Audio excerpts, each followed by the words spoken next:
It's amazing how different I feel when I get 3 nights of 7 hours of sleep and then I get 3 nights of 9 hours of sleep. I feel like a whole different person.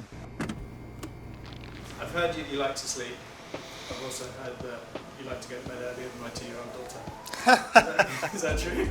Yeah, I'm a big sleeper. I like to get minimum 9 hours of sleep.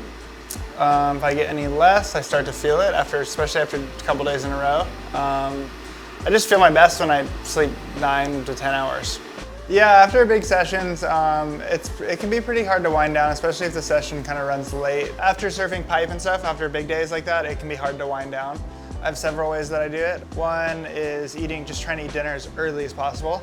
And usually I try to eat dinner while it's still light out, but that can be hard if I'm staying out till dark. I'll do kind of like hot baths too, to kind of help just like relax myself, and it makes me pretty tired. Cooling down a bunch before bed, especially if I do a hot bath. For me, being as cold as possible just helps me sleep so much better. It makes my whole body go to sleep. So yeah, I try to keep things really cold right before. I also drink tea and magnesium every night. And those are kind of my early dinner. Those are like my routines that I stick to that will kind of like help me wind down regardless of what I was doing in the day. So I'll do a hot bath and then I'll just finish with an ice bath just to cool myself down from it. My whole thing is just making it as cold as possible. You say it's like a superpower for you? I wouldn't say it's a superpower for me because I definitely have my struggles with it sometimes, but generally I'm pretty good at it, and especially if I notice if I eat earlier and have like a separation between eating and bed, I'll fall asleep pretty quickly. For us, we travel literally all summer long. I don't think that helps with the circadian rhythm, jumping from one side of the globe to the other and then back, and then we're barely in a place long enough to adjust to the like 8 to 10 hour time change, and then we finally start feeling good, and then we're moving another 8 to 10 hour time change again. Offsetting travel is it's so hard, and I feel like it gets harder the older I get. It's especially hard too when you're going from warm temperatures to cold temperatures and you're having complete time change, a flip of time change, you know, and going from here to Europe is almost a complete flip. There's not really any way to like, I feel like, to beat it. I've done things all the way from like trying to adjust my sleep schedule before I leave by doing it where you change your sleep by an hour a night. You go to sleep an hour later, an hour earlier, depending on where you're gonna go. Trying to flip your time. And then all the way to things like where you're just like, okay, if I stay awake this entire flight, I'll be so tired when I arrive there that I'll make sure I'll sleep that night. I've done ones like that and it works, and you kind of like flip straight into it. And then I've done it other times where you get there and you're so tired and you sleep the first night and you're like, I did it, I conquered it.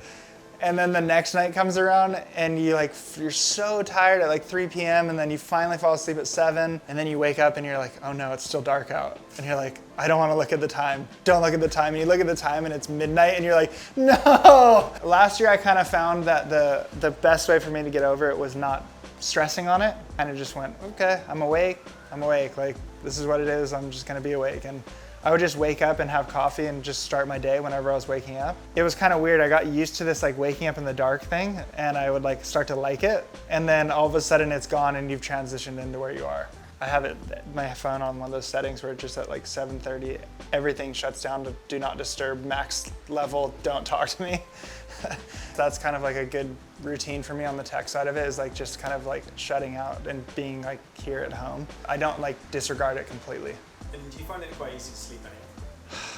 I feel like I used to be able to sleep anywhere at any point in time. Like get on a plane, pass out, be in a car, pass out. But now I feel like I've gotten pretty particular and pretty picky. Like a good pillow for me is like if I have a good pillow, I can sleep pretty much anywhere.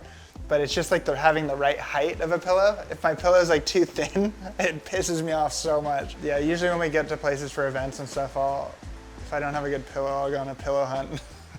I think sleep is just one of the most important things. Just recovery, just everything. I just feel more alert, more awake. Way less muscle soreness. I swear that last like 2 hours for me is such a big deal. For me, I'm just like as much as I can possibly get.